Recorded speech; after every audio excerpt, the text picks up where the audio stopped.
subscribe.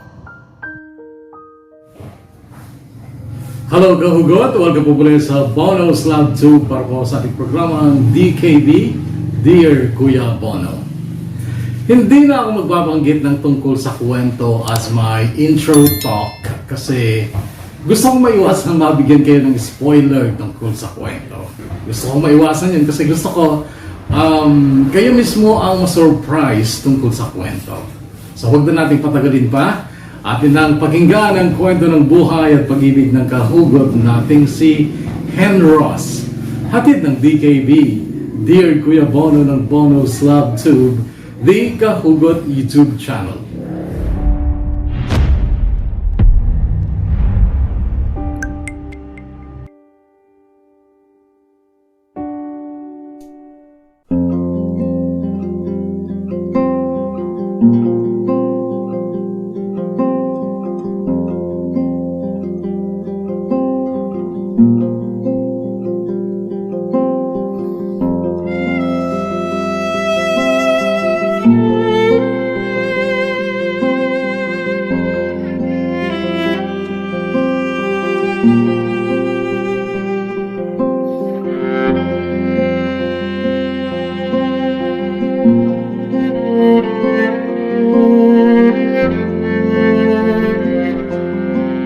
Dear Kuya Bono, isang mapagpalang oras po sa lahat ng kahugot.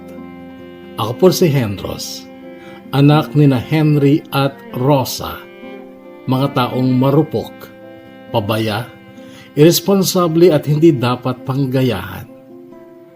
Oo, kinamuhian ko sila kahit magulang ko sila. Bakit? Kasi nagsama sila at bumuo ng pamilya na winasak din nilang sabay. At kami ni Raisa na nag-iisa at nakababata kong kapatid ang nagdusa sa katarantaduhan nila. Naiwan ako kay Lola Julia, ina ng aking ina, at si Raisa naman ay naiwan sa magulang ng aking ama. Nasa iisang syudad kami, Kuya Bono, sa Iligan City pero magkalayo ang aming mga barangay. Ako ay lumaki sa isang mahirap at malayong barangay sa piling ni Lola Julia. Kapitbahay namin ang dalawa pang anak ni Lola Julia na mga mahihirap din. Pagtatanim ng gulay sa lupaing hindi sa kanila ang kanilang kinabubuhay. Namin pala kasi nakalakhan ko din ang pagtulong sa aking tiyo sa pagbubungkal ng lupa at pagtatanim ng gulay na siya namang tinitinda ni Lola sa palengke ng Iligan.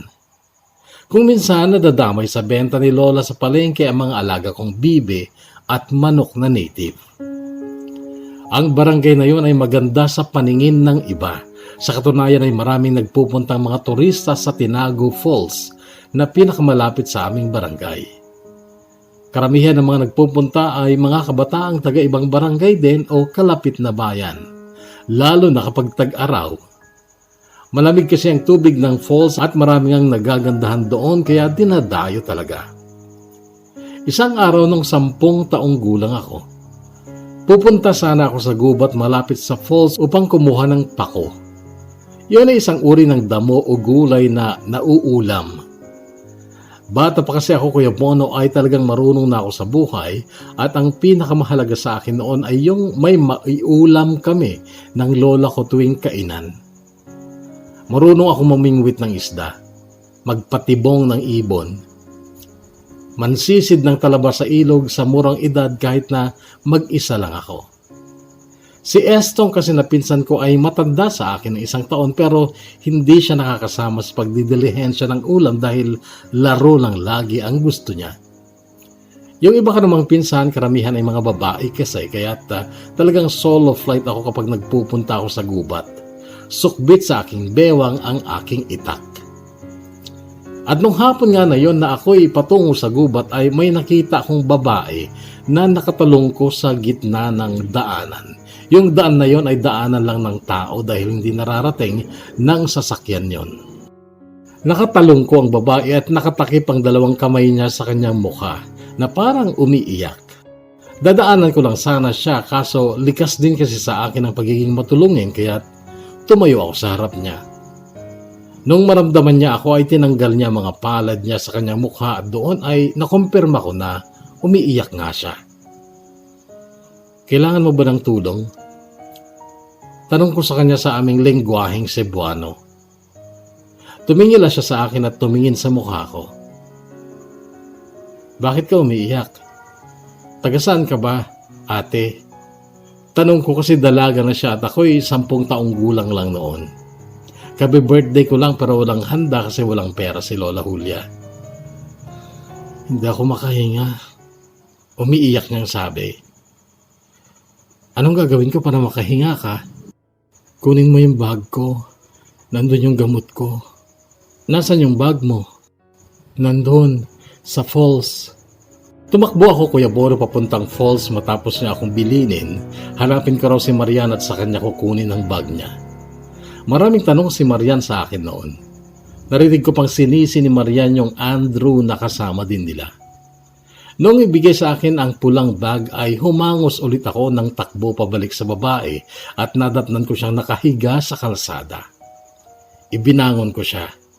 Lumunok siya ng gamot tsaka sumupsop ng inhaler tsaka huminga-hinga.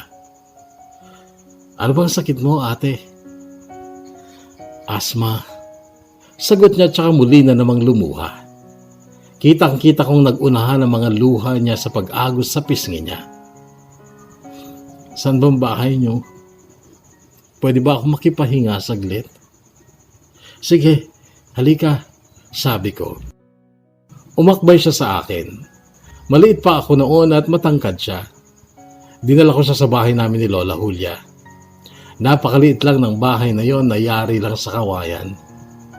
Noong sasampa na siya sa papag na tulugan namin ni Lola ay muntikan pa siyang makagat ni Stella, ang aking aso na noon ay bagong panganak lang ng 4 na tuta. Buti na lang at mabilis niyang naitaas ang kanyang paa na muntikang masakmal ni Stella.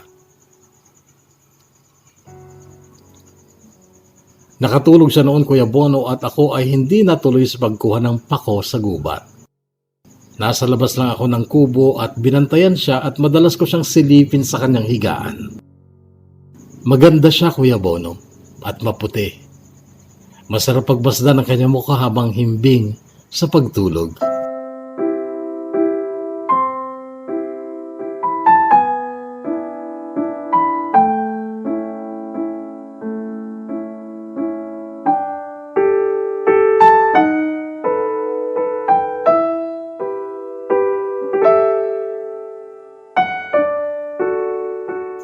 Noong dumating si Lola galing ng palengke sa pagtitinda ng talbos ng kamote at bulaklak ng katuray, ay dumiretso sa bahay ni Tio Roman upang ibigay ang kalahati ng napagbentahan niya.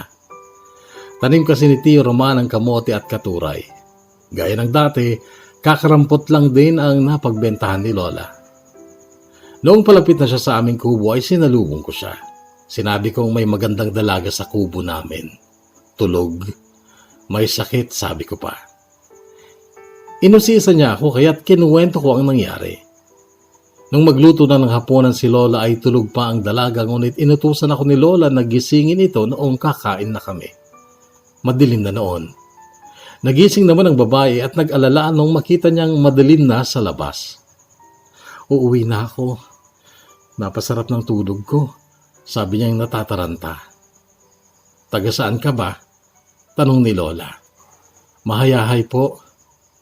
Ay, wala ka na masasakyan. Gabi na. Dito ka na matulog at maaga ka na lang bukas. Ay, nakakahiya naman po. Huwag kang mahiya. Pagpasensyahan mo lang itong kubo namin. Halika na at kakain na tayo. Tandang-tanda ko pang ginataang dahon ng kamoteng kahoy ang ulam namin noon. Nung una, akala ko hindi siya kakain pero mukhang nasarapan niya ang ulam. Tinanong pa niya kay Lola kung ano yon.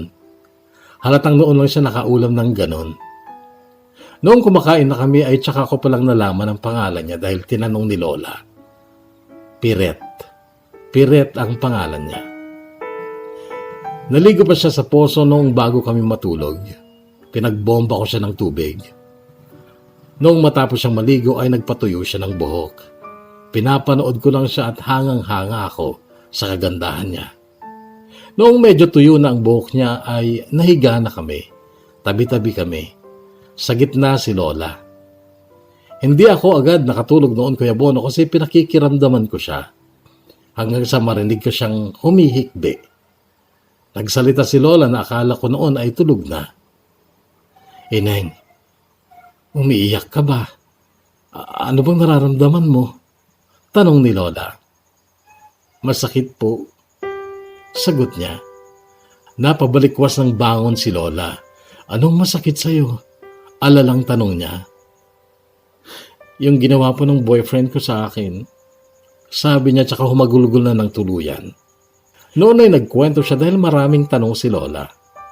Harap-harapan daw siyang kinaliwa ng boyfriend niyang si Andrew. Kaibigan din nila yung babaeng nilandi ng Andrew sa harapan mismo niya. Nagkakomprontahan daw sila at inamin ng Andrew na may relasyon na nga sila nung Mika. At yung Mika ang pinili niya, bagay na sobrang nakasakit sa kanya at hindi niya matanggap dahil mahal na mahal daw niya si Andrew. Ang ginawa daw niya ay tumakbo siya palayo sa mga kasama niya sa falls at pati ang kanyang bag ay nakalimutan niyang kunin. Tapos habang daan palayo sa falls ay inatake siya ng asma. At nung hirap na raw talagang huminga ay sumalampak na siya sa daan. Umiiyak habang halos maglupasay at doon ko naman siya nakita.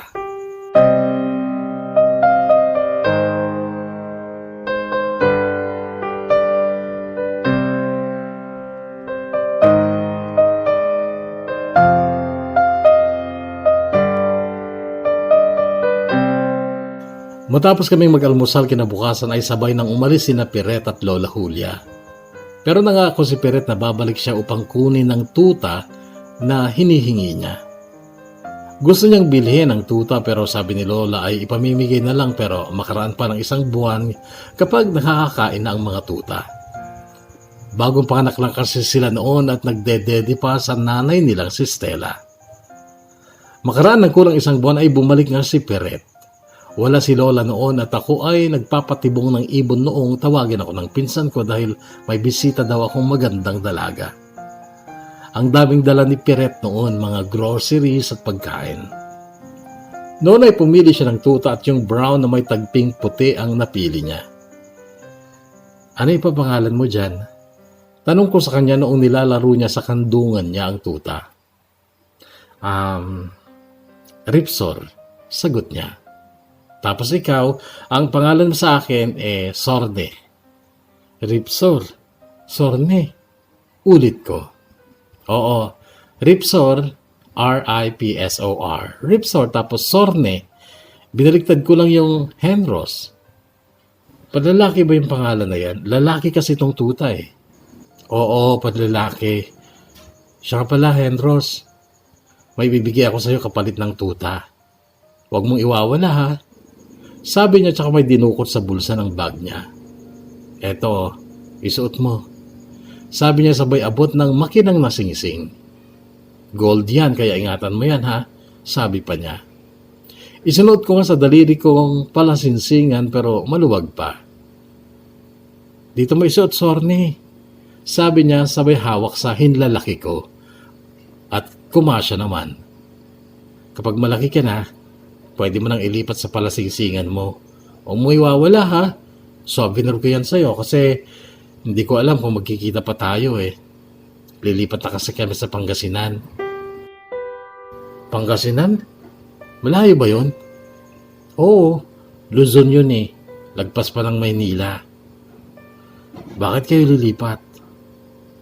Doon malilipat ng destino si Papa eh.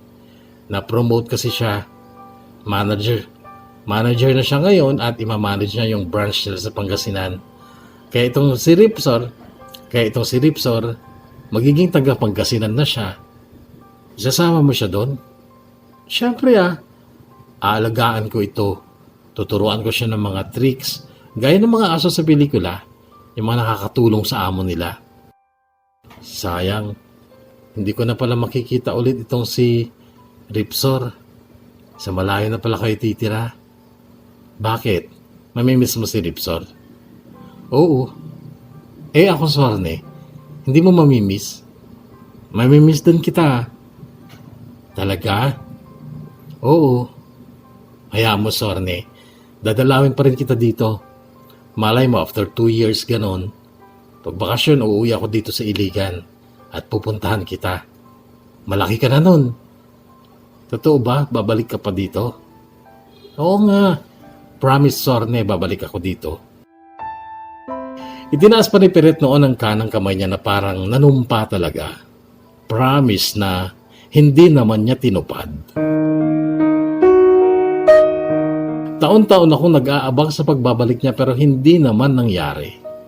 Hindi na siya bumalik ng Iligan hanggang sa nagsawa na akong umasa, lalo na noong nagbinata na rin ako. Nakasuot na sa daliri kong palasinsingan ng singsing na ibinigay niya. Hindi ko inaalis sa daliri ko ito pero siya ay naalis na sa alaala ko.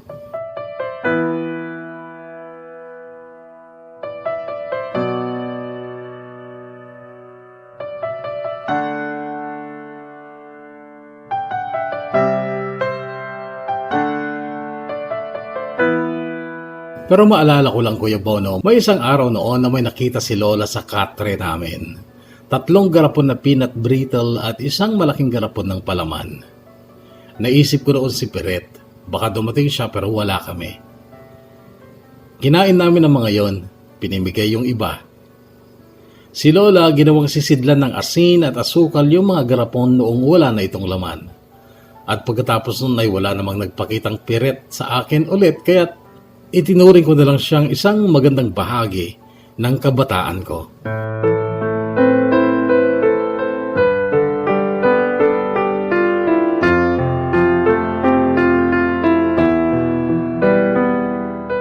Gaano man kahirap ng buhay naming maglola noon ay nakatapos ako ng 2 taong kurso sa pagmemekaniko.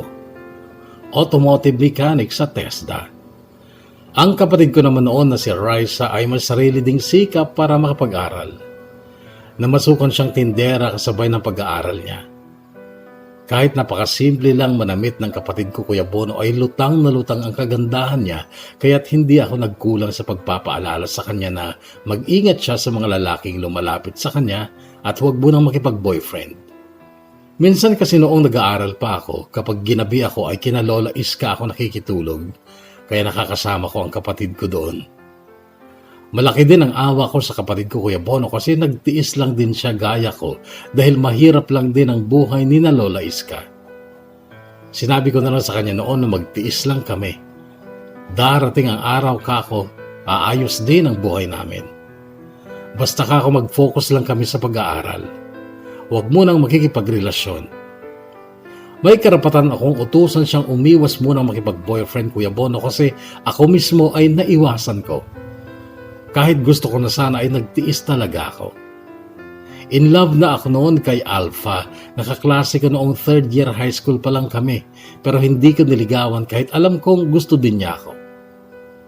Maraming nagkakagusto sa akin noon, Kuya Bono, dahil hindi po sa pagbubuhat ng bangko ay maganda talaga ang lahi namin. Kinaibigan ko lang noon si Alpha kahit na sa totoo lang ay higit pa sa kaibigan ng gusto ng puso ko para sa kanya. Nung mapasok ako ng trabaho sa isang talyer na nag-a-assemble ng mga sasakyan ay nagsimula na akong tumulong sa pag-aaral ng kapatid ko.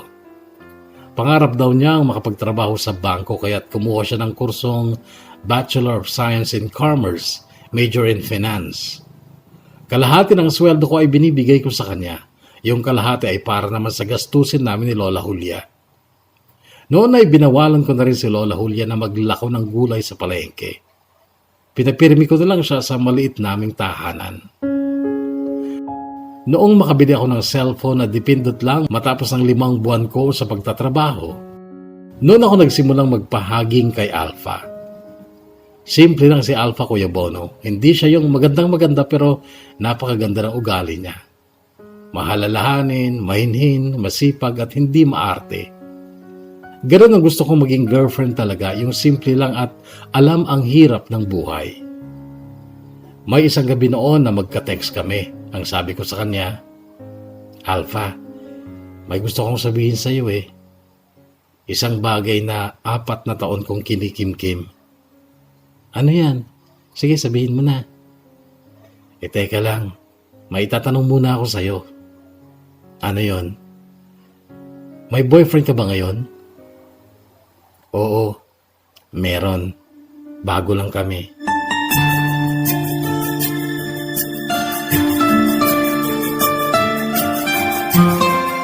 Na-disappoint ako sa sinabi niyo ni Alpha at hindi ko na dapat sasabihin sa kanya yung sinabi kong kinimkim ko ng 4 na taon pero pinilit niya ako. Hindi daw kasi siya matatahimik kapag hindi niya ito nalaman. Sinabi ko at hindi ko inaasahan ang sagot niya. Makikipag-break ako kay Marlon para maging tayo. Kasi sa totoo lang, Henros, pareho lang tayo ng nararamdaman. Simula pa din nung 3rd year tayo, nagustuhan na talaga kita. Kaya lang, hindi ka naman nanligaw. Wala pa kasi akong binatbat nun eh. Pero ngayon kahit papaano may trabaho na ako, kaya pwede na sana kaso mali Alpha na manakit ka ng damdamin ng tao. Huwag mong i-break ang boyfriend mo para sa akin kasi pangit yon. Hindi ko naman talaga siya ganun kamahal, Henros eh. Ikaw talaga ang mahal ko. Kahit na Alpha, makakasakit ka pa rin ng damdamin ng iba. At saka sana, hindi mo na lang siya sinagot kung hindi mo naman pala siya masyadong mahal. Ginadyamming mo lang yata ako, Henros eh. Sabihin mo nga ang totoo, hindi mo talaga ako mahal, no? Mahal kita, Alpha. Mahal na mahal, kaya lang taken ka na eh. At ako, ayaw kong mang-agaw kasi sumampa ako, Alpha, na hindi ako gagaya sa magulang ko. Kapag ako ang nakipagrelasyon, paninindigan ko na. At gusto ko, walang masasaktan kapag nagmahal ako. Parang mali, Henros eh. Kasi di ba kung talagang mahal mo ako, dapat ipaglaban mo ako. Ayaw kong makasakit ng iba, Alpha. Hindi baling ako nalang masaktan. Masakit sa akin na hindi mapapasa sa akin ng babaeng 4 na taon kong mahal pero okay lang. Kaya kong tanggapin ang kapalaran ko. At siguro, may ibang nakalaan para sa akin. At ikaw, nakalaan ka para sa iba.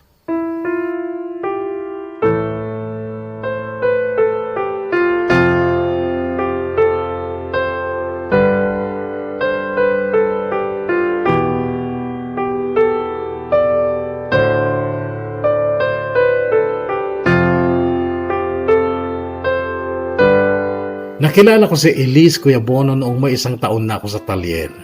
Kaibigan siya ng isang customer namin. Medyo chubby si Elise pero maganda siya at 4th year pa lang siya noon sa college. Niligawan ko siya upang makilala ko siya ng lubusan at marami akong nakitang hindi ko gusto sa kanya. Gaya ng sosyal pala siya at mapanglait sa mahihirap. Tinigilin ko ang 3 buwan kong panliligaw sa kanya at sakto namang nakatanggap ako ng tawag isang araw mula kay Alpha. Hindi ko inaasahan na siya ang nasa kabilang linya. Ibang number ang gamit niya kasi yung dati niyong number ay nakablock sa cellphone ko mula nung magdesisyon akong kalimutan ko na lang siya. Pero yung boses niya kilalang kilala ko kahit na hello Henros pa lang ang nabigkas niya. Ang sabi niya break na raw sila ni Marlon. Bakit kayo nag-break? Tanong ko noon. Nagbago siya eh. Kung kailan mahal na mahal ko na siya, saka naman siya nagbago. Lumabas yung totoong ugali niya. Ano ba ugali niya? Nawawala na siya ng respeto sa akin. Gusto niya na akong galawin. Siyempre hindi ako pumapayag. Ayun, unti-unti siyang nagbago tapos may nakaka-text na siyang iba. Nakipag-break na lang ako kahit masakit sa akin. Eh kung totoo yan, di pwede na kitang ligawan. Magkita tayo, Henros. Gusto kitang makita. Sige, mamayang gabi. Reply ko kasabay ng paggapang ng saya sa puso ko, Kuya Bonong. Napasigaw pa ako sa tuwa dahil sa totoo lang hanggang noon ay mahal na mahal ko pa si Alpha. At parang hindi ako makapaniwala na sa wakas ay magiging kami na.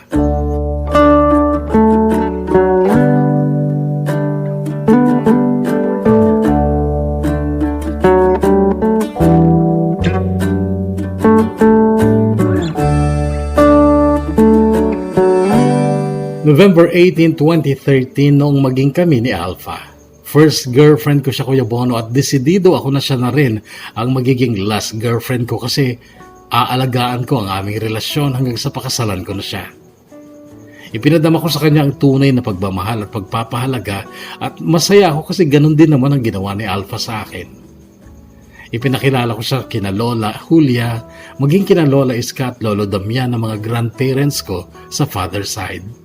Okay na ako nun, Kuya Bono. Masaya na ako at halos kontento na ako sa buhay, ngunit may dumating na pagsubok sa buhay ko dahilan para maapektuhan ang lahat.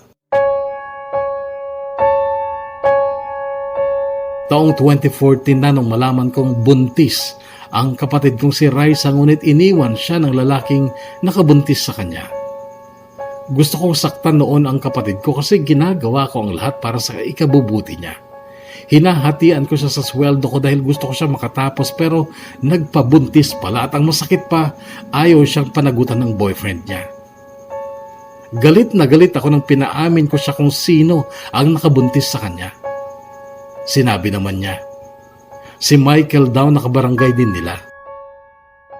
Hinanting ko si Michael, Kuya Bono, at nakasalubong ko sila.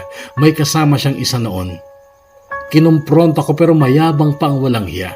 Hindi raw sa kanya ang dinadala ng kapatid ko. Huling tanong, Michael, pananagutan mo ba ang kapatid ko o hindi? Madiin kong tanong sa kanya. Hindi. Mabilis niyang sagot. Noon na nawala ang kontrol ko sa sarili ko at nasuntok ko siya. Nagbabag kami.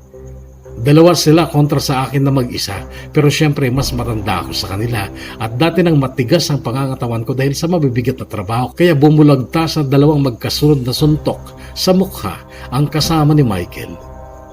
Noong makorner ko si Michael ay siya ang pinagbuntunan ko ng galit. Nagsawa ako sa kakasuntok sa kanya hanggang sa mawalan siya ng malay. May mga nakapanood sa amin at isa doon ang tumakbo para tumawag ng barangay police. Desidido ang magulang ni Michael na ipakulong ako kaya't hindi sila nakipag-ayos sa barangay. Dinala noon sa ospital si Michael dahil basag talaga ang mukha niya sa akin. Halos naligo siya sa sarili niyang dugo dahil sa sabog ang bunganga niya. May dumating na pulis at kinuha ako. Ikinulong ako.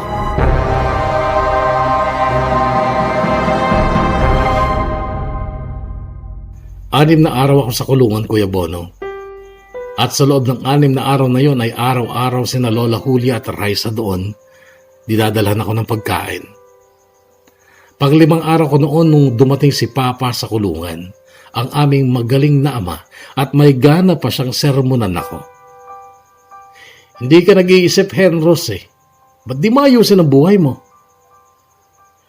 Nagawa ko lang naman yun pa dahil sa kapatid ko. Inagrabyado nila ang kapatid ko at hindi ako papayag na ganun lang. Hindi ako nagsisi kahit napatay ko pa yung hayop na yun basta maiganti ko lang ang kapatid ko. Gago ka pala talaga eh. Pag nakapatay ka, hindi ka na makakalabas dito. Kahit sino sa pamilya mo hindi ka matutulungan. Wala kang maaasahan sa amin. Pa, hindi naman talaga ako umaasa sa iyo eh. Ni minsan pa hindi ako umasa sa iyo. Nagtataka nga ako kung ba't nandito ka eh. Para ano? Para sermonan ako. Iyang-hiya naman ako sa iyo, Papa. Ikaw dapat ang nandun para gabayan si Raisa, paalalahanan. Kayo sana ni Mama. Pero nasaan kayo? May sarili kayong buhay. Pinabayaan nyo kami. Pero okay lang. Nasanay na kami ni Raisa na wala kayo ni Mama. Huwag mo akong sumbatan, Henros, dahil hindi mo alam ang buong kwento kung bakit kami naghiwalay ng mama mo. Isa pa nakaraan na yon. Tanggapin mo na lang na ganito ang buhay natin. Pero huwag ka na mag-alala dahil bukas na bukas, makakalabas ka na dito.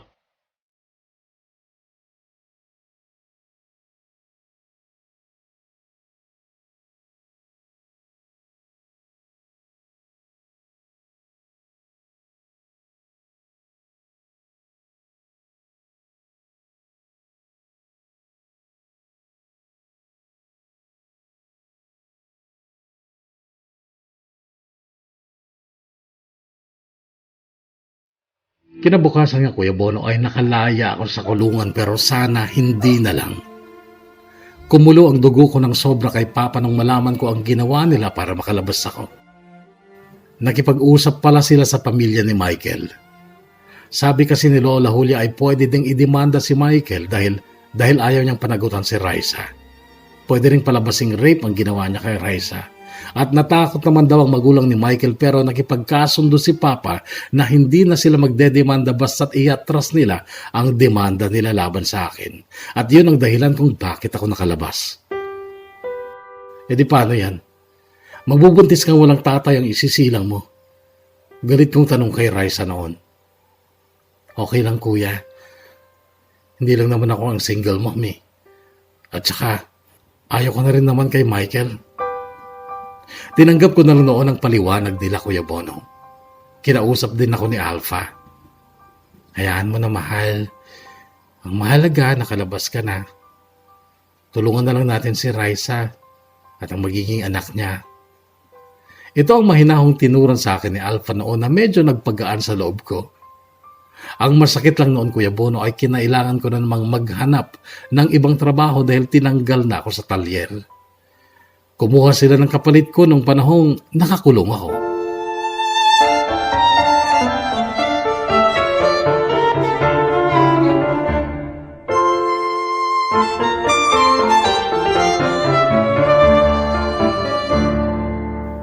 Dalawang linggo akong tumambay noon Kuya Bono at bumalik ako sa dating gawi.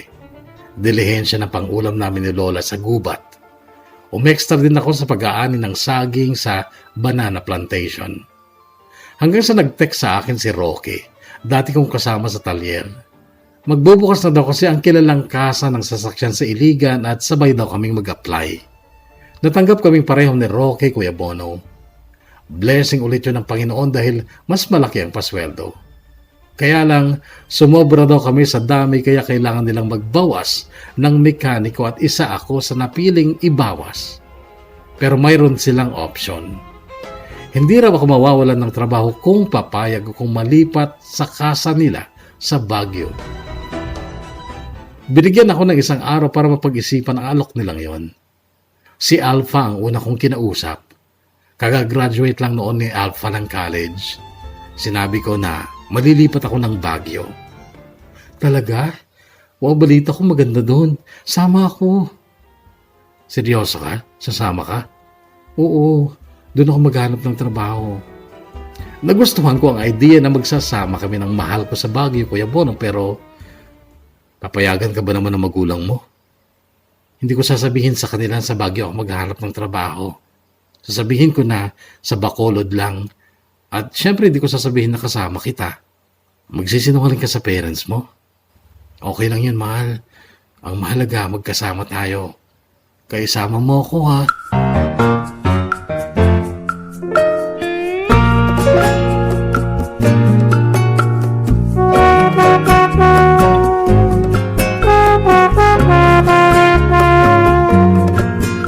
Magkasama kaming nagpunta ni Alpha sa Baguio nung iabot na sa akin ng manager ang recommendation ko sa kasa sa Baguio. Si Raisa ay lumipat na noon kay Lola Julia at pinangako ko sa kanila na padadalhan ko sila buwan-buwan ng allowance nila. Umupo kami ni Alpha ng isang kwarto na may sariling kubeta at kusina. Maliit lang pero pinagtiisan na lang namin kasi yun lang ang kaya ng budget namin. Natanggap bilang sales clerk si Alpha sa isang sikat na mall. At doon nga Kuya Bono sa Baguio ay nagsama kami ni Alpha. Nagmahalan, nagtulungan, nagdamayan na parang ganap na mag-asawa.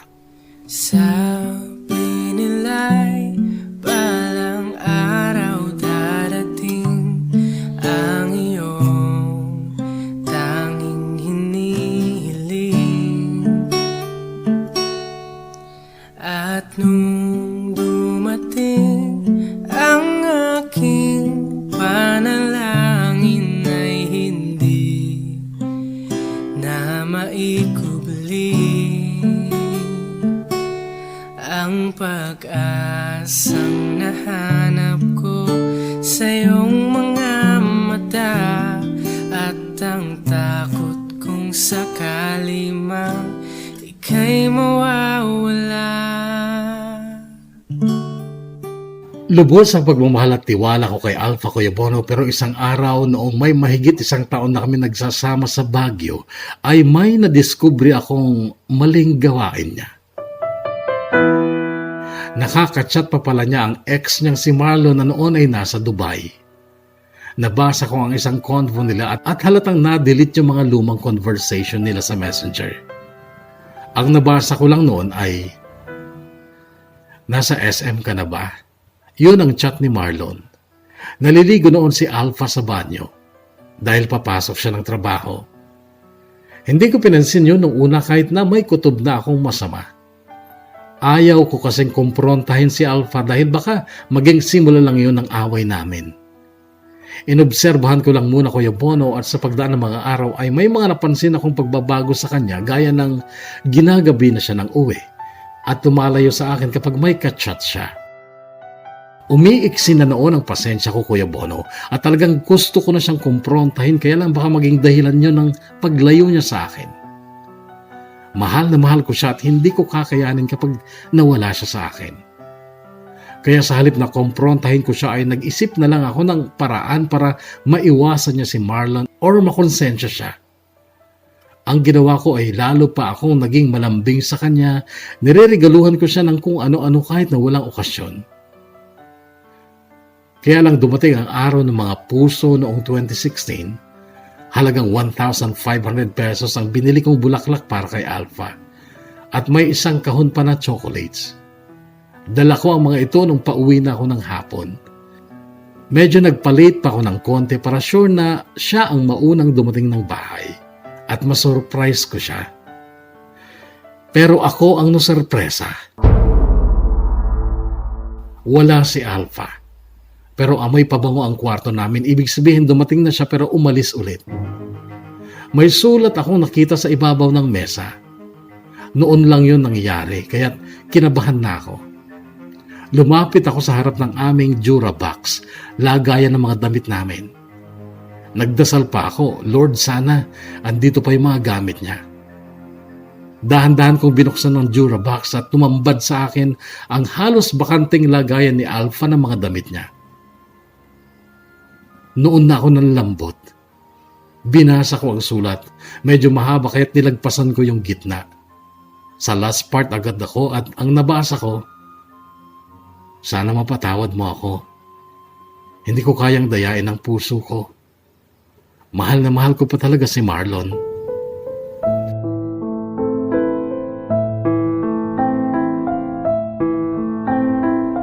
Lumabas ako ng bahay Kuya Bono dahil baka sakali makita ko pa si Alpha sa labas.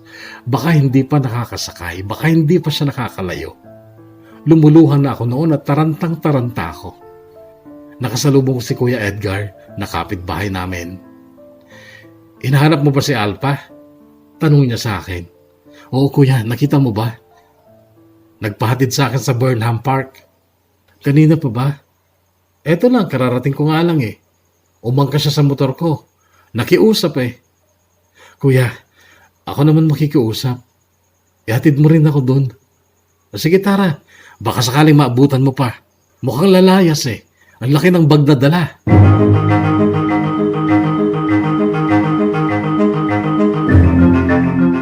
Habang nakaangkas ako sa motor ni Kuya Edgar ay panay ang agos ng luha ko Kuya Bono, kasabay ng taimtim kong pagmamakaawa sa Diyos na sana liwanagan niya ang isipan ni Alpha. Sana mapagtanto niya na mali ang ginawa niya at bumalik siya sa akin. Kailangan ko din siya makausap kaya't bahagi din ang dalangin ko noon na sana maabutan ko pa siya. Takip silim na noon. Pasado 7:00 na ng gabi pero maliwanag pa sa Burnham Park at marami pang tao. Patakbo ang lakad ko sa mga daanan habang alerto ang mga mata ko sa paghahagilap kay Alpha.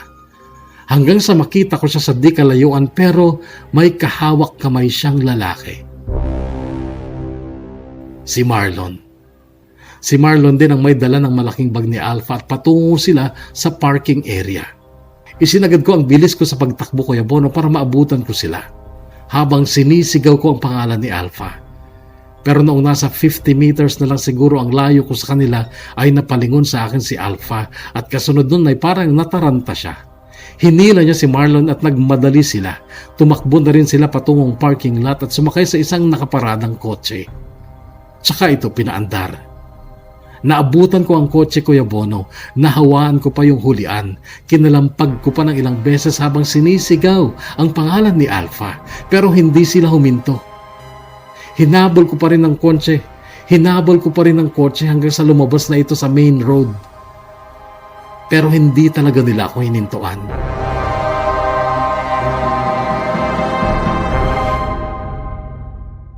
Hinihingal akong bumalik sa park at sa isang concrete bench doon ay naupo ako. Habang hindi ko mapigilan ang pag-iyak ko. Sa totoo lang, Kuya Bono, hindi ko alam kung paano haharapin ang buhay na wala si Alpha. Nagdasal pa rin ako, Lord, please ilawan mo ang isipan ni Alpha. Pabalikin mo siya sa akin para mo ng awa. Alam ko, Lord, na kaya mong gawin yon. Pabalikin mo siya sa akin. Ganitong dasal ko habang panay ang pagluha. At paglingon ko ay nakita ko si Alpha sa di kalayuan at patungo siya sa kinaroroonan ko. Lord, salamat. Maraming salamat po. Nausal ko sabay tayo upang patakbong salubungin si Alpha. Niyakap ko kaagad siya nung magkaharap na kami at ang sabi ko, mabuti bumalik ka, mahal. Mahal na mahal kita. Hindi ko kaya mabuhay kung wala ka. Mahal na mahal kita. Sabi ko habang mahigpit ang yakap ko sa kanya pero tinulak niya ako. Bumalik lang ako para formal magpaalam sa iyo. Si Marlon ang nagsabi sa akin na magpaalam ako sa iyo ng maayos. Tanggapin mo na, Henros. Hindi na kita mahal. Sana maunawaan mo. Alam kong mahirap, masakit, pero anong gusto mong gawin ko? Manatili ako sa piling mo at magkunwaring mahal pa kita kahit hindi na. Huwag mong sabihin na hindi ka mabubuhay pag wala ako kasi hindi ko naman dala-dala ang puso at baga mo. Makakahinga ka pa rin kahit wala na ako. Please, Henros, palayain mo na ako. Kung talagang mahal mo ako, hayaan mo akong lumigaya sa piling na lalaking mahal ko. Pwede. Hayaan mo na kami.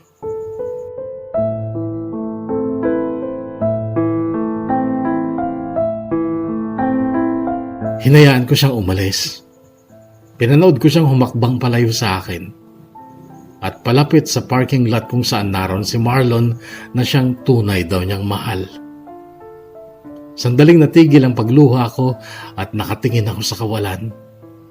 Pero muli akong makaramdam ng sakit kaya't muli akong napaluha. Tinakpan ko ng mga palad ko ang mukha ko para hindi makita ng mga taong dumadaan na umiiyak ako. Umiyak nga ako ng umiyak hanggang sa mapansin ko ang dalawang paa malapit sa mga paa ko. Paa ng babae dahil sapatos ng babae ang nakita ko. At kasunod nun ay nakita ko ang panyong parang inaabot niya sa akin. Alpha. Mabilis na sigaw ng utak ko pero pagtingala ko ay hindi si Alpha ang nakatayo sa harapan ko.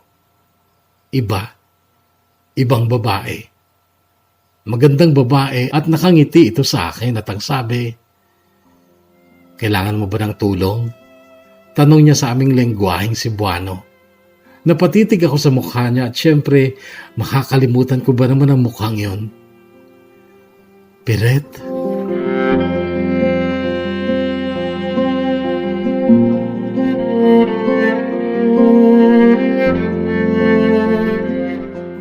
Panasan mo ang luha mo, Sorny. Hindi bagay sa'yo. Ang laki mong tao kung makaiyak ka, wagas. Parang kang batang naagawan ng candy. Nakangiting sabi niya tsaka tumabi sa akin. Sana nga candy lang inagaw sa akin eh. Kaso buhay ko, mundo ko yung inagaw sa akin. Tahan na. Kahina mo pala. Babae lang iniiyakan mo ng ganyan, ano ka ba? Grabe ka naman, Peret. Nung makita kita sa damuhan na nakatalong ko at umiiyak dahil pinagpalit ka ng jowa mo sa iba, kinantsawan ba kita? Sorry na. Yan ang gusto mong gawin ko para tumahan ka. Ba't ka nandito? Dito ako nagtatrabaho. Kanina pa kita napansin, takbo ka ng takbo. Iniwan ka ba? Oo eh. Nag-usap naman yata kayo. Nakita ko bumalik siya eh. Oo. Bumalik para daw formal na magpaalam. Mahal na mahal ko siya, Piret. Alam ko, Nakita ko kung paano ko magmukhang asong ulol kanina sa paghahabol sa kotse nila. Sobra yung awa ko sa'yo kanina. Nung bumalik ka dito sa bench, lalapitan na sana kita kaso bumalik yung babae. At nag-usap kayo tapos nang umalis ulit, pinuntahan na kita. Ba't nandito ka sa park? May ka-date ka? Wala. Ba't nandito ka? Gabi na. Mahabang kwento, Sorny. Tsaka ko na kukwento sa'yo. Meantime, bikini men, happy Valentine's, at wala akong date. Sige, kain tayo.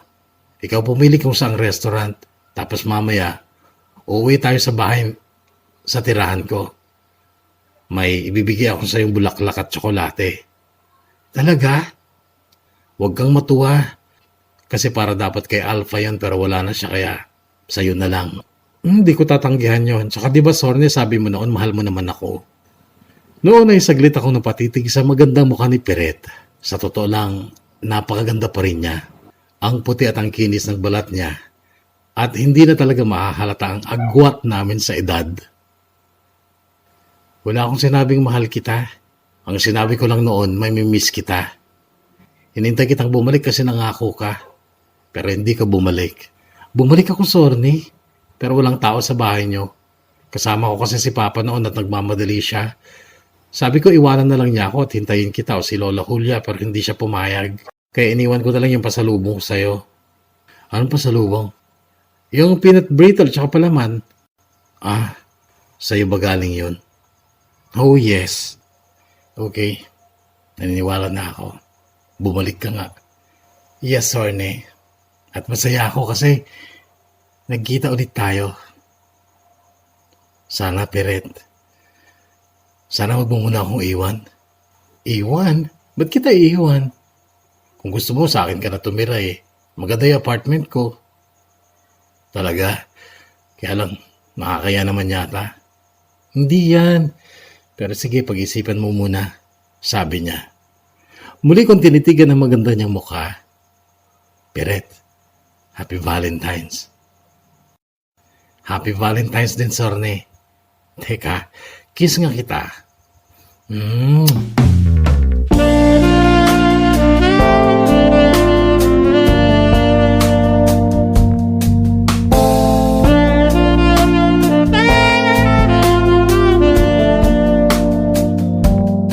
Noong matapos kami kumain sa Good Taste Cafe ay nag-taxi kami pa uwi sa inuupahan kong kwarto at doon ay ibinigay ko nga ang bouquet at chocolate kay Peret. Happy Valentine's Day ulit, sabi ko.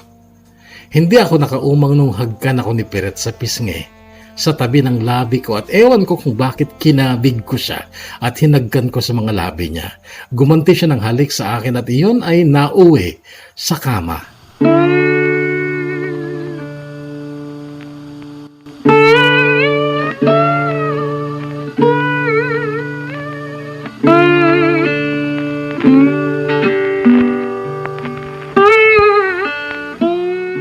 Noong matapos kami ay nanatili kami sa kama. Nakangiti siya sa akin. Pilyong ngiti. Bakit? Tanong ko. Dax ka pala. Anong dax? Wala. Pero Sorny, bakit mo to ginawa? Kasi ano? Ewan. Siguro kasi talagang gusto kita. Noon pa. Tingin ko nga ikaw talagang first love ko eh. First love? Ikaw yung babaeng una kong hinangaan noong 10 o 9 years old ba ako noon? Oo, naalala ko. Grabe ka makatitig sa akin noon. Peret. May jowa ka ba? Wala na. 1 taon nang wala. 1 taon to be exact. Bakit? Anong nangyari? Wala kaming formal breakup, basta sabi niya noon, naguguluhan siya. Marami kasing problema sa pamilya niya. Sabi niya, ayusin lang muna niya ang buhay niya, pero babalikan daw niya ako. Last year, Valentine's Day, huling date namin sa Burnham. Umalis siya papuntang Manila. Days later, di ko na siya matawagan. Hindi na rin active yung Facebook niya. Nawalan na kami ng communication. Pero alam mo, ini-imagine ko na bigla na lang kami magkakasalubong sa Burnham. Kaya madalas ako doon. Nagbapakasakali, malay mo. Mahal mo pa siya? Oo, meron pa. Kahit papano. Ako. Peret ako. Kaya mo ba akong mahalin? Oo. Aaminin ko sa'yo, Sorny. Kahit bata ka pa noon, nakrushan kita. Kaya lang, since bata ka pa, hindi pa pwede, di ba? Kaya nga yung pangalan ni Ripsor, yung aso na binigay mo, binuo ko yung pangalan niya. Pinag-combine na pangalan natin, tapos binaliktad ko. Ripsor. Pag binaliktad, Ross Rip. Di ba? Mula sa Hen Ross at Piret. Oo nga no. Hindi ka nawala sa isipan ko, Sorny. Di paano yan? Tayo na ba? Pakakasalan mo ba ako kahit matanda ako sa'yo ng 8 years? Kung pakakasalan mo ako kahit mas bata ako sa'yo ng 8 years, mahal mo ako, Sorny? Oo. At mamahalin kita habang ako'y nabubuhay. Paninindigan ko yan kasi alam ko, Sorny. Alam ko. Naikwento mo na sa akin noon na ayaw mong mag-aya sa magulang mo na naglaro lang sa relasyon. Ikaw, Piret. Seryoso ka ba? Mamahalin din kita habang buhay, Sorny. At hindi kita iiwan gaya ng babaeng minahal mo. Pangako. Pangako, Sorny. At paninindigan ko yan. Muli, Kuya Bono, ay siniil ko siya ng halik. Mainit na halik at wala ni isang pangamba o sakit sa damdamin ko.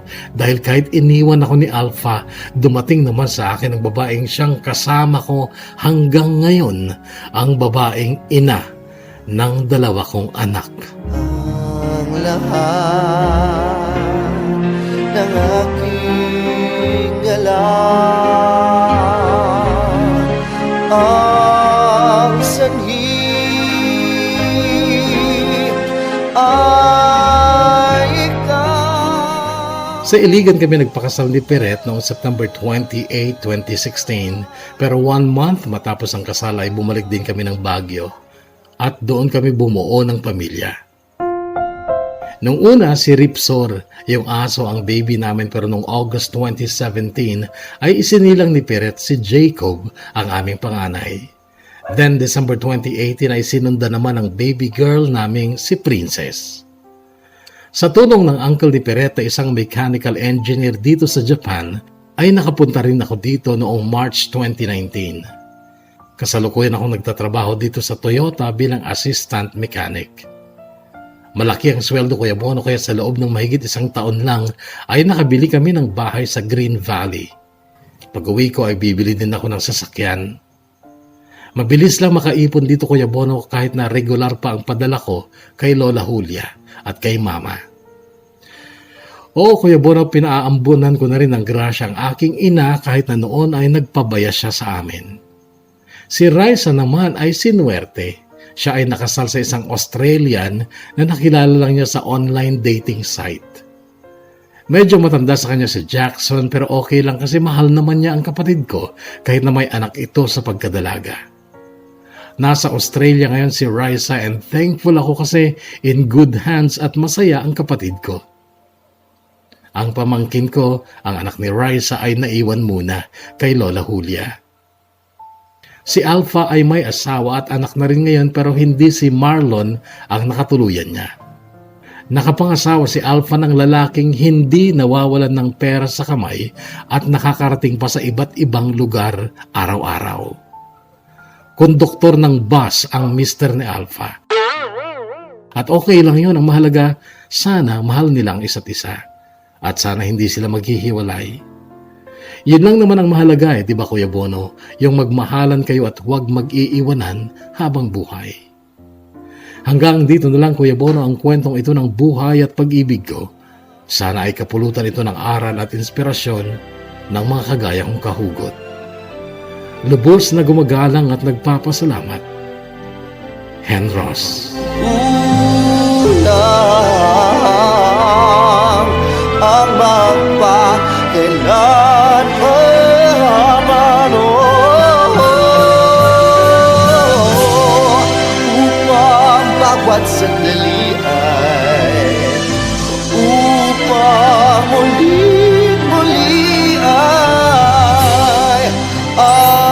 mahalin ay ikaw.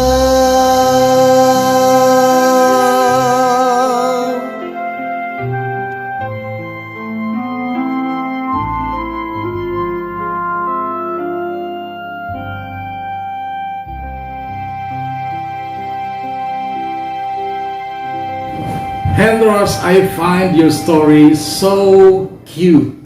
Napakaganda kasi nakilala mo sa maagang panahon ang iyong forever. Sa pagkakataon na wasak ang puso niya at kailangan niya ng tulong mo.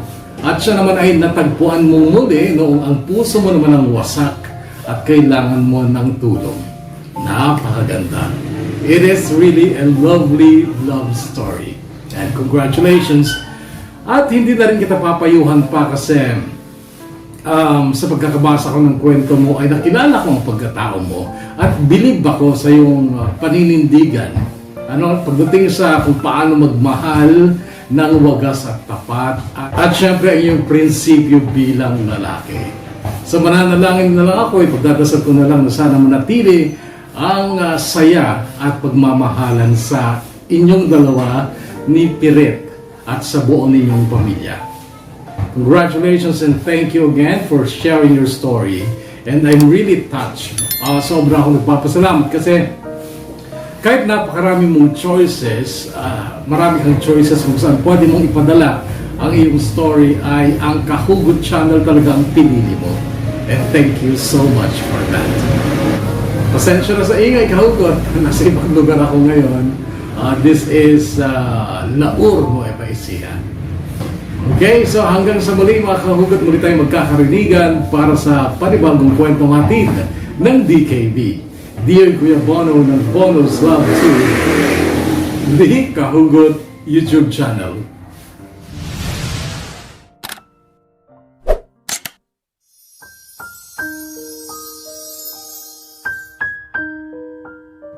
Subscribe.